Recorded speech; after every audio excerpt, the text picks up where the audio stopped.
akan melakukan observasi ke Ibu terhadap pembelajaran Ibu sebentar. Namun sebelum saya masuk ke kelasnya Ibu, saya mau bertanya sedikit tentang apa tujuan pembelajaran yang akan dicapai sebentar. Terima kasih atas pertanyaannya. Jadi tujuan pembelajaran yang akan mereka capai itu yang pertama, anak-anak sekalian dapat mengetahui siapa-siapa saja tokoh perumus dasar negara yang pertama. Kemudian yang kedua, anak-anak kita, peserta didik kita dapat menganalisis apa saja peran dari tokoh ini. Jadi sebentar mereka akan melakukan diskusi kemudian mereka presentasi di atas untuk mengetahui peran dan nama dari tokoh perumus Undang-Undang Dasar ini. Nah, dari beberapa tujuan Ibu yang akan mau capai, setidaknya ada pengembangan yang Anda sampaikan kepada siswa, ada hal yang mau Anda capai dalam pengembangan belajar siswa. Terima kasih atas pertanyaannya. Jadi yang saya capai adalah bagaimana anak-anak sekalian ini nanti sebentar ya dapat meneladani peran dari tokoh-tokoh perumus negara ini. Jadi mereka bisa meneladani sikap-sikapnya. Nah, di dalam pembelajaran sebentar supaya murid yang Ibu kelola ini bisa berhasil dengan baik dalam pembelajarannya, Ibu biasanya menggunakan strategi pembelajaran yang bagaimana? Dalam hal ini saya menggunakan strategi saintifik berpaduan dengan TPACK. Jadi saya menggunakan teknologi dalam melakukan pembelajaran. Jadi sebentar saya akan menampilkan sebuah video yang telah saya download, gambar yang telah saya download, kemudian anak sekalian bisa menyimak. Terima kasih. Bukunya juga sudah bersih ya, Pak. Oke, buku cetak bawa. Coba perlihatkan buku cetaknya dulu. Oke, ada ya. Oke. Nah, jadi mari kita sama-sama menyanyikan satu lagu wajib nasional ya, yaitu Satu Nusa dan Satu Bangsa.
Jadi kalau kita bicara mengenai kedudukan yang tinggi, artinya itu adalah sesuatu yang penting.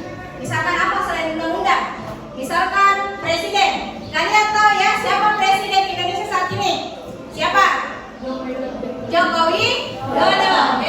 Jadi materi kita pada hari ini adalah peran tokoh perumus Undang-Undang Dasar Negara Republik Indonesia tahun 1945. Ya, betul sekali ya. Jadi saat ini sekarang sebentar ya kita akan pelajari mengenai peran tokoh para perumus Undang-Undang Dasar Negara Republik Indonesia tahun 1945. Dan itu masih ada kaitannya dengan materi kita minggu lalu yang seperti yang dikatakan oleh Dea. Materi kita minggu lalu adalah arti penting Undang-Undang Dasar. Sekarang kita akan belajar mengenai peran perumus Undang-Undang Dasar itu sendiri. Oke, kalian coba perhatikan gambar di atas. Oke, siapa di antara anak-anakku sekalian yang kenal tokoh-tokoh di atas ini? Gambar siapa ini?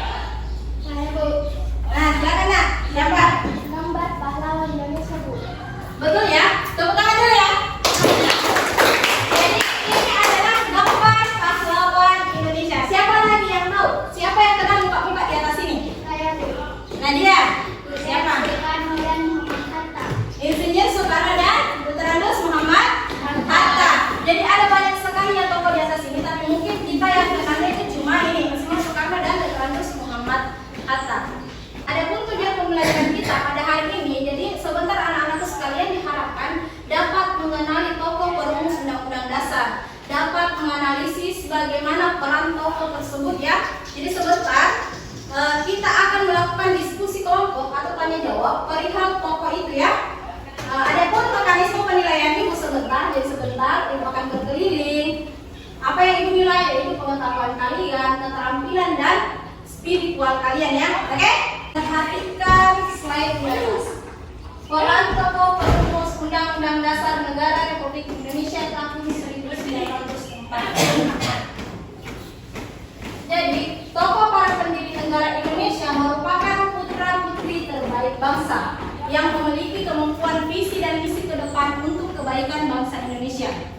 Para pendiri bangsa Indonesia yang merumuskan Undang-Undang Dasar 1945 adalah anggota BPUPKI. Jadi kalau anak-anakku sekalian ingat materi kita yang awal itu mengenai pembentukan BPUPKI, di situ di awal itu ada sidang BPUPKI mengenai perumusan Undang-Undang Dasar. Kemudian disahkan oleh PPKI, yang mana tokoh-tokoh yang ada di dalamnya adalah orang-orang terpilih serta tepat mewakili kelompok dan masyarakatnya waktu itu. Jadi anak-anak sekalian coba bayangkan ya, kalau para pendiri negara kita tidak mementingkan anak cucunya kelak, bagaimana kira-kira bangsa kita saat ini? Mungkin saja kita belum merdeka ya, kalau mereka cuma memikirkan diri sendiri. Tapi para pendiri negara kita itu mementingkan bagaimana anak cucunya kelak, apakah masih dijajah atau tidak. Makanya mereka berjuang sekuat tenaga bagaimana caranya supaya kita cepat-cepat merdeka ya. Jadi anak sekalian, sadari itu, syukuri. Alhamdulillah sekarang kita sudah bisa sekolah. Kalian apa-apa sekarang serba mudah, serba gratis. Mau sekolah gratis, baju dibagikan, buku dibagi. Yang nilai semangat yang diungkapkan dalam pembahasan tiap tokoh, ada banyak nilai semangat yang telah ditunjukkan peran oleh para tokoh. Di antaranya satu, peran serta tokoh dalam peristiwa bersejarah tersebut merupakan cerminan semangat kecintaan pada bangsa dan negara. Dua, proses persidangan diliputi semangat musyawarah mufakat sebagai kepribadian bangsa dalam pengambilan keputusan. Jadi dalam pengambilan keputusan itu ada musyawarahnya dulu nak. Tidak bisa seenak-enaknya kita memutuskan ini yang harus jadi kepala negara. Misalkan, ini yang harus jadi wakil kepala negara. Tidak, ada musyawarah dulu sampai akhirnya memunculkan yang namanya mufakat atau kesepakatan. Ya. Kemudian yang ketiga, pandangan dan pemikiran mereka yang menunjukkan semangat anti penjajahan. Jadi para pendiri negara kita sangat anti dengan yang namanya penjajahan. Tidak mau lagi dijajah sama negara lain. Makanya mereka dengan sekuat tenaga berusaha bagaimana caranya itu Indonesia bisa merdeka. Tidak ada yang namanya dulu orang-orang pergi main game online. Tidak ada. Kalian sekarang duduk-duduk santai di rumah main game. Siapa di sini yang biasa bantu mamanya kalau sore? Ada yang biasa bantu mamanya? Nah, jarang sekali ya. Jarang sekali. Nah, coba dan perhatikan, ada beberapa upaya untuk meneladani semangat tokoh perumus Undang-Undang Dasar 1945. Di antaranya yang pertama, semangat religius. Misalnya dengan membiasakan berdoa sebelum dan setelah melakukan sesuatu. Makanya nak, setiap kita sebelum belajar, setelah belajar pasti kita berdoa dulu. Supaya apa? Supaya ilmu yang kalian dapat itu istilahnya berkah ya untuk kalian. Kalian mau makan, setelah makan pasti berdoa dulu. Siapa di sini yang biasa berdoa sebelum makan? Nah, semuanya ya. Atau ada yang biasa lupa-lupa? Siapa yang biasa lupa berdoa saat makan? Tidak ada. Oke. Kemudian yang kedua, semangat rela berkorban untuk kepentingan bersama. Misalnya meluangkan waktu dan tenaga untuk bekerja sama menjaga kebersihan kelas. Jadi itu semangat berkorban. Jangan bilang, itu sana pacarku, saya rela berkorban membelikan dia pulsa. Nah, tidak ya, bukan itu namanya rela berkorban. Lain juga istilahnya itu. Kalian rela berkorban, kalian meluangkan waktu untuk kepentingan bersama, bukan kepentingan pribadi. Kemudian yang ketiga, semangat nasionalisme atau kebangsaan dengan bersemangat mewujudkan prestasi demi kehormatan bangsa dan negara. Jadi anak-anak sekalian, kalian di sini sebenarnya bersaing ya. Kalian bersaing untuk menjadi manusia yang unggul. Ya, kalau mau jadi manusia yang unggul, kalian harus belajar dulu. Jangan malas-malasan belajar, apalagi sekarang pengaruh dari media sosial ya, diperhatikan sekali. Pengaruh media sosial, gadget, game online itu sangat berpengaruh sama kalian. Kalian saya lihat rata-rata datang ke sekolah cuma duduk di pojokan sana, cari wifi, main game online. Nah, apalagi kalau laki-lakinya ini, permainan apa yang biasa kalian mainkan itu? PUBG ya? Nah, PUBG, Mobile Legend. Ya, siapa biasa main Mobile Legend di sini? Apalagi itu yang viral, skater. Mulai kode-kode temannya. Nah, berarti ada di antara kalian yang suka main itu ya. Sebenarnya kalau main itu tidak dilarang, Kak. Tapi ada waktunya. Batasi kalau di sekolah kalian silakan dulu belajar. Istirahat baru pergi ke pojokan, boleh. Main game silakan.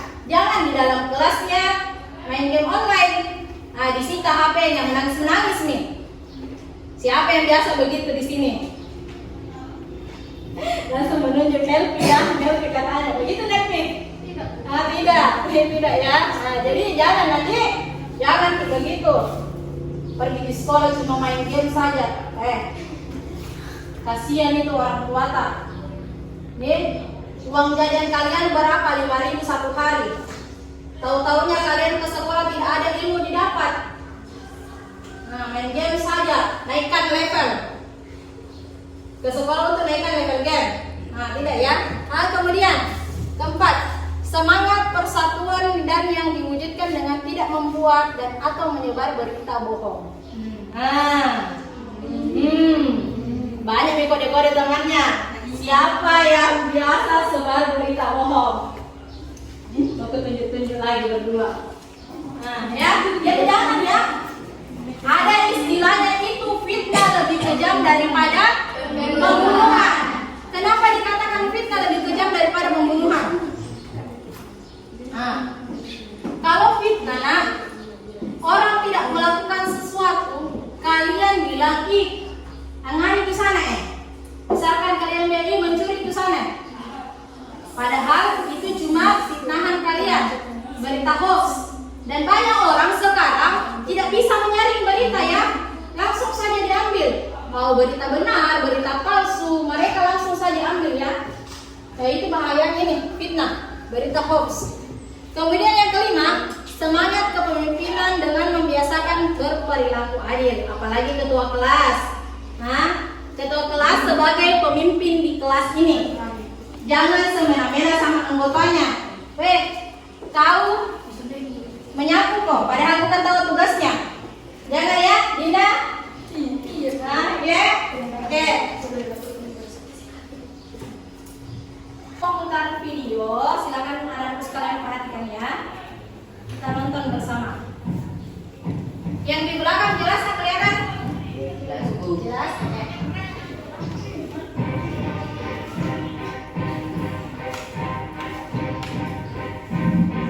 Pokok perumus Undang-Undang Dasar 1945. Setiap anggota BPUPKI adalah tokoh bangsa Indonesia. Mereka adalah putra Indonesia terbaik yang memiliki kemampuan dan tujuan untuk membangun bangsa Indonesia menjadi maju dan terdepan. Anggota BPUPKI adalah para tokoh Indonesia yang terpilih mewakili seluruh wilayah Indonesia sesuai dengan kelompok masyarakat pada waktu itu. Kelompok-kelompok itu ada berbagai macam sesuai dengan suku bangsa, golongan, agama, dan pemikiran yang berkembang di masyarakat saat itu. Ada dua paham utama yang dimiliki pendiri negara dalam sidang BPUPKI, yaitu nasionalisme dan agama. Pendiri negara yang didasarkan pemikiran nasionalisme menginginkan negara Indonesia yang akan dibentuk merupakan negara nasionalisme atau negara kebangsaan. sedangkan golongan agama menginginkan didasarkan pada salah satu agama. Berbagai perbedaan di antara anggota BPUPKI dapat diatasi dengan sikap dan perilaku pendiri negara yang mengutamakan kepentingan bangsa dan negara di atas kepentingan pribadi dan golongan. BPUPKI melaksanakan sidang dengan semangat kebersamaan, yaitu mengutamakan musyawarah dan mufakat. Berikut ini peran tokoh perumus Undang-Undang Dasar 1945. 1. Insinyur Soekarno. Lahir dengan nama kecil Kusno Sosrodihardjo di Surabaya, Jawa Timur 6 Juni 1901. Sosoknya dikenal sebagai Presiden Indonesia pertama yang menjabat pada periode 1945 sampai dengan 1966. Pada masa pembentukan bangsa dan negara Indonesia, Soekarno adalah yang pertama kali mencetuskan konsep mengenai Pancasila sebagai dasar negara Indonesia. 2. Muhammad Hatta. Lahir dengan nama Muhammad Hatta di Port Bekot, Sekarang Bukit Tinggi, Sumatera Barat, pada tanggal 12 Agustus 1902. Muhammad Hatta memegang sejumlah peranan penting antara lain sebagai anggota BPUPKI, Ketua Panitia Perancang Keuangan dan Perekonomian, anggota penyelidik usul-usul perumus dasar negara atau Panitia 9 yang berhasil merumuskan Piagam Jakarta serta memberi usulan tentang wilayah negara. 3. Muhammad Jamil. Lahir di Talawi, Sawamunto pada tanggal 23 Agustus 1903. Pada sidang BPUPKI ke-1 yang dilaksanakan pada tanggal 29 Mei sampai dengan 1 Juni 1945, Muhammad Jamil pada tanggal 29 Mei 1945 menyampaikan usul dasar negara di hadapan sidang pleno, baik dalam pidato maupun secara tertulis yang disampaikan dalam sidang tersebut. 4. Profesor Dr. R. Supomo. Profesor Dr. R. Supomo adalah anggota Badan Penyelidik Usaha Persiapan Kemerdekaan Indonesia. Setelah BPUPKI dibubarkan dan dibentuk PPKI, ia dipercaya sebagai ketua panitia kecil yang bertugas merancang undang-undang dasar. 5. Mr. A.A. Maranis. Lahir di Manado, Sulawesi Utara pada tanggal 20 Juni 1897. Maranis pernah menjadi anggota penyelidik usul-usul atau perumus dasar negara atau Panitia 9 yang berhasil merumuskan Piagam Jakarta. 6. Abi Kusno Cokrokusumo. Lahir di kota Karanganyar, Kebumen pada tahun 1897. Sosoknya adalah salah satu bapak pendiri kemerdekaan Indonesia dan penandatangan konstitusi. Selain itu, ia merupakan anggota Panitia 9 yang merancang pembukaan Undang-Undang Dasar 1945 atau Piagam Jakarta. 7. Haji Agus Salim. Agus Salim lahir dari pasangan Sultan Salim gelar Sultan Muhammad Salim dan Siti Zainab. Pendidikan dasarnya ditempuh di Yorkshire Military School atau ILS, Sekolah Khusus Anak-anak Eropa. Ia kemudian melanjutkan pendidikan Sur HBS di Batavia. Ketika lulus, ia memegang predikat lulusan terbaik HBS di Hindia Belanda. Setelah lulus, ia bekerja sebagai penerjemah dan pembantu notaris pada suatu kongsi pertambangan di Indragiri. Selain tokoh-tokoh yang disebutkan di atas, masih banyak tokoh-tokoh lain yang peranannya tidak kalah penting. Tokoh-tokoh perumus Undang-Undang Dasar 1945, baik yang dipaparkan di atas maupun yang tidak, semuanya memperlihatkan kecerdasan, kecermatan, ketelitian, tanggung jawab, rasa kekeluargaan dan toleransi dalam setiap pengambilan keputusan. Oke, sudah ya. Oke, ini juga merupakan foto sidang BPKI. Nah, setelah kalian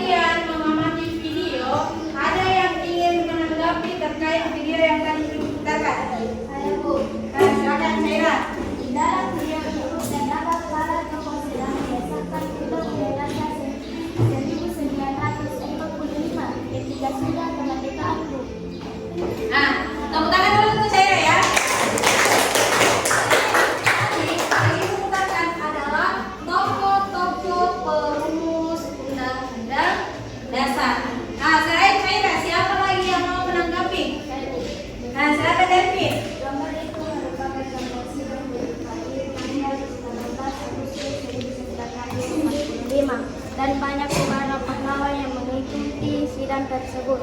Nah, tepuk tangan untuk Yamin juga. Nah, jadi gambar itu dari tadi kalau Zaira menanggapi terkait video, sedangkan Delvin menanggapi terkait gambar di atas ini. Jadi ini adalah gambar sidang PPKI pertama yang dilaksanakan pada tanggal 18 Agustus 1945 ya. Dan di sini banyak sekali. Kalau kalian lihat ada banyak sekali orang yang mengikuti sidang. Ya. Jadi mereka adalah para pendiri negara kita. Oke, sekarang Ibu mau kita bagi kelompok. Oh ya, kalian sudah duduk menurut kelompoknya masing-masing ya? Iya, Bu. Nah, jadi kelompok 1 ada Dinda, ada Delvi, ada Nahima.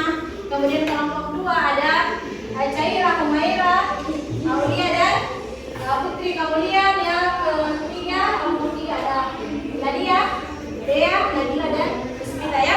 Oke, sekarang perwakilan setiap kelompok silakan naik ke sini. Ambil 1 lembar. Perwakilan setiap kelompok silakan. Nah, kelompok 3 mana? Perwakilannya. Oke. Oke. Sudah dilihat semua gambarnya? Gambar siapa itu? Sudah dilihat? Oke. Jadi Ibu bagikan LKPD ya. Silakan kalian kerjakan itu sesuai LKPD-nya.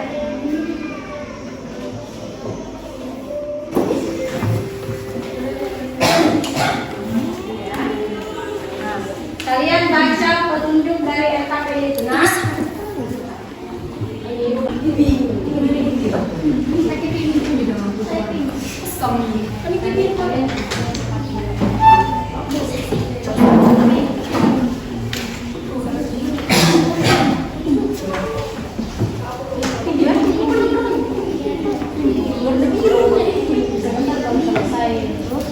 kalian ada buktinya ya. Bukti HP ini. Hijau.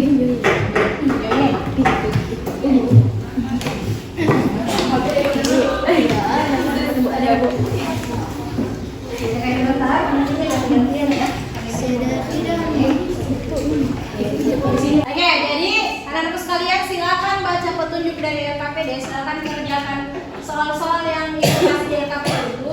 Kemudian kalian bisa menggunakan HP untuk mencari jawaban atau di buku cetaknya bisa atau di bahan ajar yang sudah Ibu bagikan di grup WA kalian ya. Oke? Nah, silakan bekerja.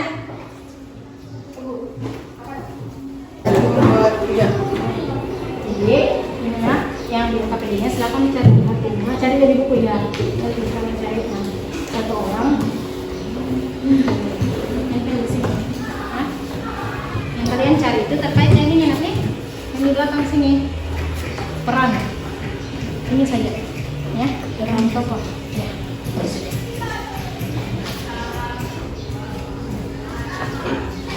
Ya, ini sebentar kalian cari saja perannya, tulis nama ini dia siapa, cari perannya gitu ya, nama tokohnya.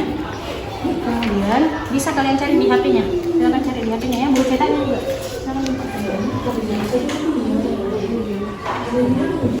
Identitas tokoh, siapa tokohnya ini? Nah, kalian cari ini di HP bisa. Tokoh peran dari Muhammad Hatta bisa cari, nanti bisa cari di buku cetaknya ya.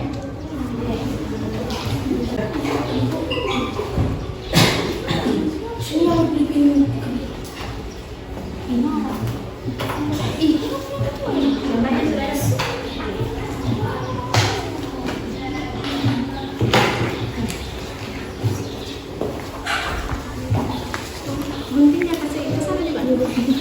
Kelompok 3 kadang. Baik, kalau kita di sini.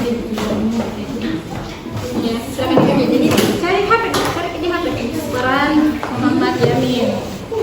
Jadi cari peran Muhammad Hatta. Nah, di sini nak. Ini kan kalian kasih di sini. Kasih di mana? Supaya satu dikali kalau di bawah.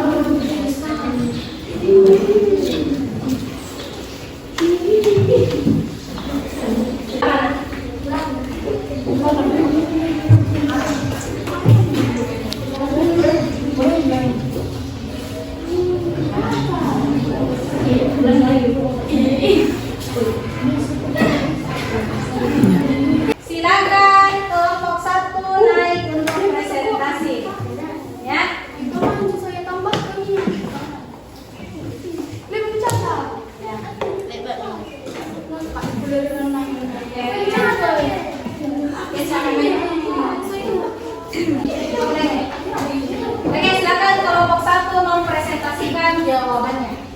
Assalamualaikum warahmatullahi wabarakatuh.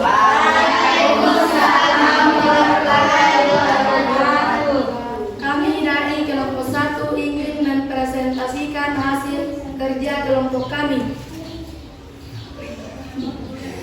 Saya persilahkan Linda untuk membacakan hasil kelompok kami.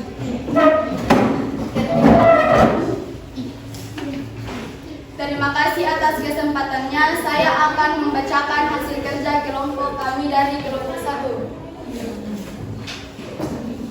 Peran Insinyur Soekarno sebagai anggota BPUPKI, sebagai Ketua Panitia Persiapan Kemerdekaan Indonesia PPKI, berperan dalam mengusulkan rumusan dasar negara Indonesia yang diberi nama Pancasila. Selain Muhammad Yamin, Insinyur Soekarno juga menyampaikan usul dasar negara. Usul ini disampaikan pada tanggal 1 Juni 1945 yang kemudian dikenal sebagai Hari Pancasila. Usul Soekarno sebenarnya tidak hanya satu, melainkan 3 buah usulan calon dasar negara, yaitu 5 prinsip, 3 prinsip dan 1 prinsip. Soekarno pula lah yang mengemukakan dan menggunakan istilah-istilah Pancasila. Secara harafiah berarti 5 dasar. Pada perumusannya ini atas saran seorang ahli bahasa Muhammad Yamin yang duduk di sebelah Soekarno. Oleh karena itu, rumusan Soekarno di atas disebut dengan Pancasila, Trisila, dan Ekasila. Soekarno juga berperan sebagai ketua penyelidikan usul-usul atau perumus dasar negara atau panitia 9 yang berhasil merumuskan Piagam Jakarta dan lainnya.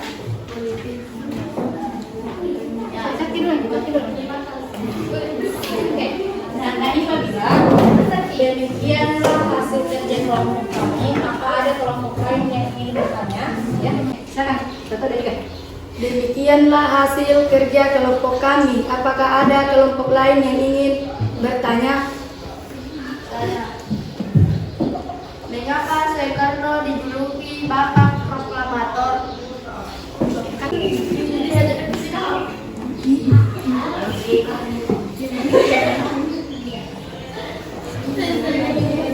Silakan Linda untuk menjawab pertanyaan dari kelompok 2.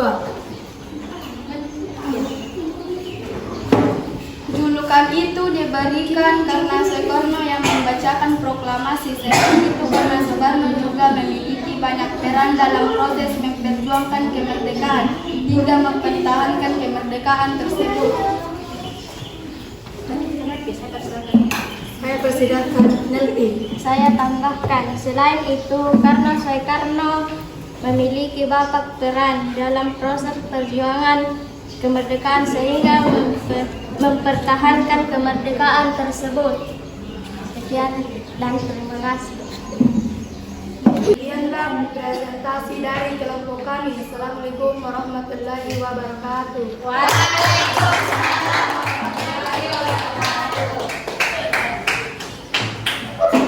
Silakan kepada kelompok lainnya, silakan untuk presentasikan hasil kerja kelompok ini. Assalamualaikum warahmatullahi wabarakatuh.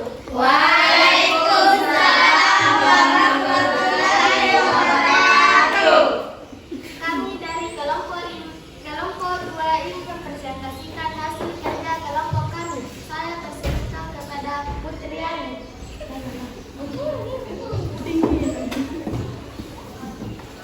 Terima kasih atas kesempatan. Saya akan membacakan hasil kerja kelompok kami.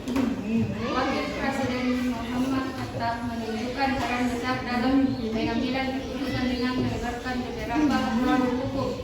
Tonggak politik Muhammad Hatta adalah perannya dalam mengubah demokrasi presidensial menjadi demokrasi parlementer.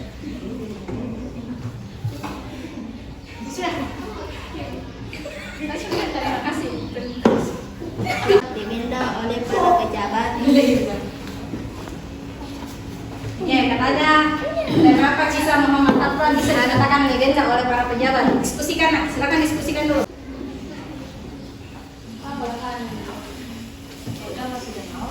Saya persilahkan kepada Uya untuk menjawab. Hal tersebut karena sebagai negara Bung Hatta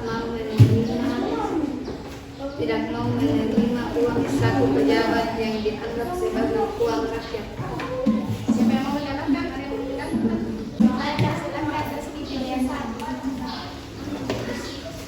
Saya tambahkan, Hatta juga selalu mengembalikan sisa uang biaya perjalanan dinas ke kas negara. Gitu ya.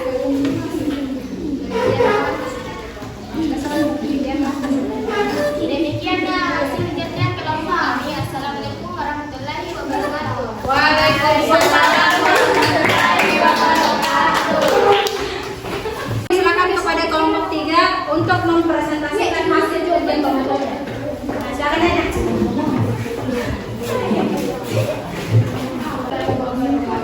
Waalaikumsalam warahmatullahi wabarakatuh. Kami dari kelompok 3 ini mempresentasikan hasil kerja kelompok kami. Saya persilahkan Puspita untuk menyanyikan.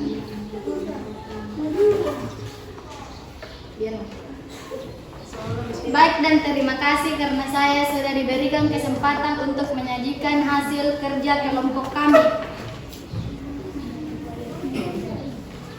Peran Muhammad Yamin dalam proklamasi kemerdekaan Indonesia adalah menyusun berbagai persiapan menuju kemerdekaan seperti menjadi anggota BPUPKI, PPKI Panitia 9 dan ikut merancang rumusan pembukaan Undang-Undang Dasar 1945.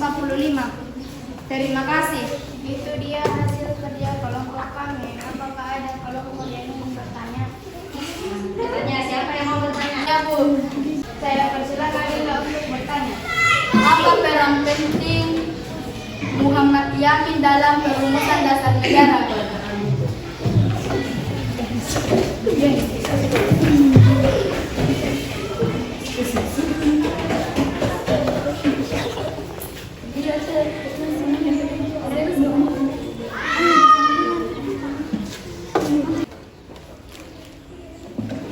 Satu, menjadi yang aktif dalam organisasi BPUPKI dan PPKI. 2. Ikut serta dalam menyusunkan dasar negara. 3. Menjabat sebagai ketua dalam panitia kecil perancang UUD. 4. Ikut serta ambil bagian menjadi pengharus bahasa guna mempersiapkan Undang-Undang Dasar 1945. Demikianlah hasil kerja kelompok kami. Assalamualaikum warahmatullahi wabarakatuh. Waalaikumsalam warahmatullahi wabarakatuh. Demikian tadi ya presentasi dari ketiga kelompok, sangat luar biasa ya diskusinya. Pertanyaannya, jawabannya sangat luar biasa ya. Kenapa Muhammad Hatta tidak mau menerima uangnya, uang hasil dari perjalanan dinasnya, sisa dari perjalanan dinasnya, karena dia tidak mau mengambil uang rakyat ya. Kemudian bagaimana peran Soekarno juga sudah dijelaskan, peran Muhammad Hatta sudah dijelaskan, peran Mr. Muhammad Yamin juga sudah dijelaskan. Selanjutnya aku kumpul itu kertasnya. Ya, kertas jawabannya silakan dikumpul nak.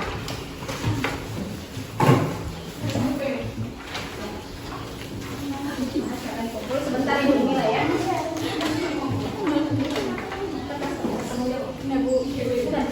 Ya.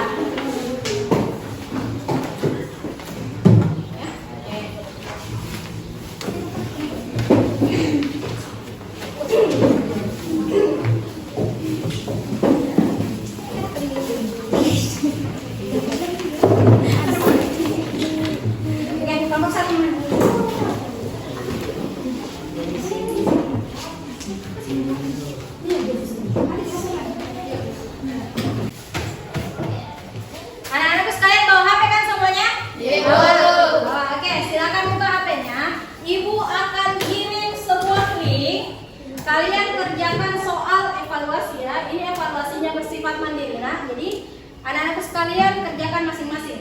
Oke? Sekarang silakan kerjakan itu soal mandirinya. Ibu kasih waktu 5 menit ya untuk mengerjakan. Ya. Jadi ini tugas mandiri, silakan kalian kerjakan masing-masing. Dari sekarang.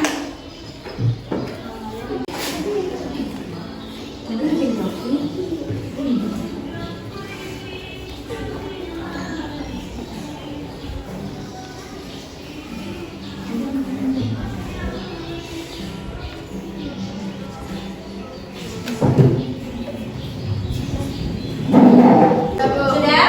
Sudah. Oke, sekarang ibu akan cek ya siapa yang mempunyai jawaban kalimat yang tepat.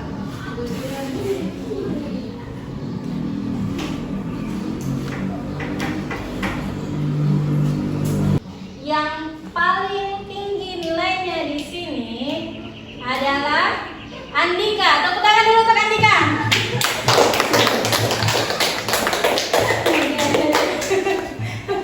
Jadi Andika diam-diam ya. Diam-diam juara 1 langsung. Yes. Apa dia? Oke. Nah, jadi alhamdulillah kita sudah menyelesaikan materi kita pada hari ini yaitu mengenai tokoh perumus Undang-Undang Dasar. Selanjutnya di antara anak-anakku sekalian, siapa yang bisa memberikan kesimpulan mengenai apa yang telah kita pelajari hari ini? Siapa satu orang yang bisa? Saya, Bu. Oke, Dinda, silakan nak. Oke, silakan. Ada banyak tokoh atau pahlawan yang terlibat dalam perumusan dan pengesahan Undang-Undang NRI 1945 dalam sidang BPUPKI dan PPKI. Tentunya Insinyur Soekarno yang berperan sebagai Presiden pertama negara Indonesia dan membacakan teks proklamasi kemerdekaan Indonesia. Oke, tepuk tangan dulu untuk Dinda ya. Luar biasa ya, Dinda sudah bisa menyimpulkan mengenai materi kita hari ini. Selanjutnya, ada tidak yang bisa kasih tahu Ibu manfaat apa yang telah kalian peroleh setelah mempelajari materi hari ini? Siapa yang bisa? Oke, Nabila, silakan nak. Manfaat untuk kami. Kami jadi tahu peran-peran tokoh perumus Undang-Undang Dasar, bahkan dengan segala upaya mereka akhirnya kami terbuka dengan terus semangat belajar di sekolah.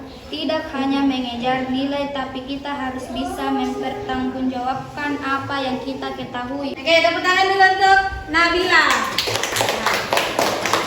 Oke, jadi banyak sekali ya yang manfaat yang bisa kita ambil setelah kalian mempelajari hari ini, terutamanya bagaimana cara kalian meneladani peran para tokoh pendiri negara kita ya, anak sekalian.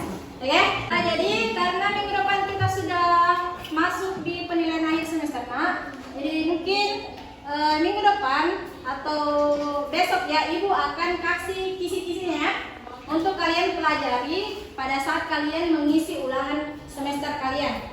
Ya, jadi kalau Ibu kirim di grup, tolong dibaca baik-baik ya. Jangan asal di skip-skip saja. Oke? Ya, Bu. Oke. Silakan Dinda untuk menyiapkan teman-temannya. Duduk siap, gerak, baca doa pulang.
Alhamdulillah Ibu sudah melakukan tadi pembelajaran di kelasnya dan saya melihat anak-anak cukup berantusias menerima pembelajaran yang diberikan oleh ibu. Nah, setelah ibu melakukan pembelajaran dan saya ada di dekatnya ibu, apa perasaan ibu yang Anda peroleh setelah saya ada di dekatnya ibu pada saat Anda memberikan pembelajaran? Terima kasih atas kesempatannya. Jujur perasaan saya pada saat ibu ada di dalam pembelajaran itu, saya merasa deg-degan. Karena biasanya saya mengajar itu tidak pernah diperhatikan. Sekarang ada orang yang memperhatikan saya, bagaimana cara saya mengelola kelas. Takutnya ada hal-hal yang mungkin tidak berkenaan dengan harapan dari ibu punya gitu. Terus di dalam pembelajaran setidaknya ibu pernah mendapatkan masalah untuk memahamkan atau menuntun siswa. Nah, apakah ibu bisa menceritakan masalah-masalah yang pernah ibu hadapi pada saat memberikan pembelajaran di kelas? Terima kasih atas pertanyaannya. Jadi memang Bu, dalam mendidik peserta didik kita ini ada beberapa masalah yang pernah saya dapatkan. Terutama itu yang saya ceritakan adalah mengenai ada beberapa siswa yang memang masih kesulitan dalam membaca. Jadi hal itu yang paling sulit saya mengalami kesulitan di bagian situ, karena peserta didik sulit membaca. Bagaimana cara mereka memahami kalau membaca saja mereka tidak bisa. Ya, jadi ini salah satu kesulitan masalah yang ibu hadapi karena ada sebagian siswa yang tidak bisa membaca. Nah, setidaknya dalam memahami pembelajaran pasti kurang mampu juga memahami pembelajaran karena mereka tidak Membacanya juga susah bagaimana cara memahami. Iya, nah dari masalah-masalah itu setidaknya adakah trik-trik ibu atau ada langkah-langkah yang ibu lakukan supaya anak yang tidak bisa membaca ini bisa memahami sedikit pembelajaran ini? Terima kasih Bu atas pertanyaannya. Jadi beberapa trik-trik yang pernah saya lakukan adalah yaitu menggunakan media Bu. Jadi kalau misalkan saya mengucapkan mereka belum paham, jadi media video seperti yang saya tayangkan tadi itu cukup membantu mereka memahami. Setidaknya kalau mereka tidak bisa membaca, mereka bisa memahami dengan melihat tayangan video.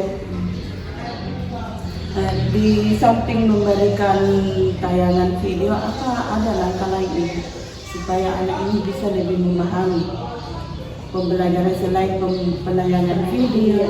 Apalagi langkah-langkah ibu yang biasa ibu lakukan untuk kedepannya supaya dia lebih memahami pembelajaran ini? Terima kasih atas pertanyaan. Jadi sebenarnya untuk peserta didik yang masih kesulitan membaca itu saya bikinkan kelompok kecil Ibu. Saya tidak satukan dengan anak-anak yang sudah lancar membaca. Jadi mereka saya kelompokkan dalam kelompok kecil. Kemudian saya ajar dulu abjad, apakah mereka hafal abjad tidak. Nah, kalau hafal saya lanjut ke bagian kata, tersuku kata. Nah, kalau mereka hafal, baru saya lanjut ke bagian-bagian berikutnya seperti kalimat dan sebagainya. Ya, dari dua langkah yang ibu lakukan itu, apakah ada peningkatan yang yang ibu lihat pengembangan pembelajarannya setelah Anda melakukan dua kegiatan ini? Terima kasih atas pertanyaan Ibu. Jadi setelah saya melakukan dua kegiatan itu dalam mengatasi masalah peserta didik yang kurang mampu membaca, saya melihat ada peningkatan Bu, karena rata-rata anak-anak kita itu sudah tahu huruf tahu. Tapi kalau menyusun kata itu masih susah. Jadi di bagian situ Bu, saya ajar terus anak-anak, saya latih mereka untuk bisa membaca dulu. Ya, jadi kedepannya ibu akan membagi kelompok dan memberikan pembelajaran khusus bagi si murid yang tidak bisa membaca itu. Kemudian apakah ada langkah lain lagi, apakah dukungan atau kerjasama dengan guru lain supaya siswa ini bisa lebih berkembang? Iya Bu, terima kasih atas pertanyaannya. Jadi untuk dukungan dari guru-guru ini memang sangat luar biasa Bu. Jadi bukan cuma saya yang memberikan istilahnya private kepada anak-anak yang kurang mampu untuk membaca, tapi guru-guru lain juga setiap ada materi mereka yang masuk, mereka pasti memberikan private khusus kepada anak-anak. Berarti ibu meminta dukungan dari atau kolaborasi dengan guru lain supaya siswa yang bersangkutan bisa lebih memahami atau bisa membaca dan memahami pembelajaran yang ibu berikan. Iya, betul sekali. Iya. Di samping guru teman sejawat, apakah tidak ada dukungan lain yang ibu yang bisa ibu peroleh? Dan apakah ada dukungan lain yang ibu minta? Apakah dari kepala sekolah atau dari orang tua siswa supaya siswa yang bersangkutan lebih bisa membaca itu? Terima kasih buat kelas jadi untuk masalah dukungan Bu, saya juga telah mendapat ya dukungan dari keluarga peserta didik ini. Jadi saya himbau kepada mereka untuk bagaimana caranya anak-anak mereka lebih diperhatikan lagi di rumah, karena kita tahu di sekolah ini kita cuma beberapa jam, sedangkan di rumah itu sangat banyak waktu. Jadi banyak waktu untuk keluarga memberikan pengarahan kepada anak-anak ini, yang terlebih khusus untuk anak-anak yang kurang bisa membaca. Ya, dari masalah ini, apakah kegiatan ini akan ibu lakukan pada saat pembelajaran awal semester 2 itu? Untuk pembelajaran di awal semester 2, saya mau lihat dulu, saya mau melihat masa dulu apakah masih ada anak-anak yang kurang mampu membaca atau tidak, apakah mereka sudah bisa membaca atau tidak. Jadi kalau masih ada anak yang kurang mampu, saya akan tetap melakukan kegiatan pembelajaran itu, melakukan private khusus kepada mereka yang kurang mampu membaca.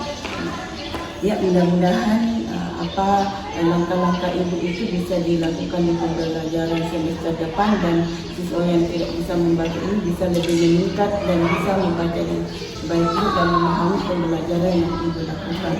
Terus apa tindak lanjut Anda ketika siswa ini tidak bisa membaca naskah? Apa tindak lanjutnya ini? Kalau misalnya usaha yang ibu lakukan ini tidak berjalan dengan baik. Jadi susah juga ya kalau misalkan anak-anak yang kurang bisa membaca. Mungkin kalau anak-anak yang masih kurang memahami pelajaran, kita bisa memberikan trik khusus. Tapi kalau untuk anak-anak yang kesulitan membaca, ini yang sulit bagi kami, apalagi sekarang sudah kelas 7 ya, sudah 6 tahun mereka dari tingkatan SD ke SMP, tapi mereka masih kurang bisa membaca. Itu menurut saya itu hal-hal yang sangat sulit ya. 6 tahun mereka belajar membaca di SD belum bisa. Apalagi kita bukan memberikan pelajaran pendidikan dasar ya, kita ini lanjutan. Jadi pendidikan dasar itu diberikan di waktu SD. Jadi mungkin saya tetap akan melakukan itu lebih memberikan private lagi. Tapi tindak lanjutnya itu kalau ada siswa yang seperti itu, Anda akan mengkhususkan memberikan privat bagi siswa-siswa digabung ya. ke seluruh siswa yang tidak bisa membaca supaya lebih terarah ibu. Terima kasih ibu atas bincangnya hari ini.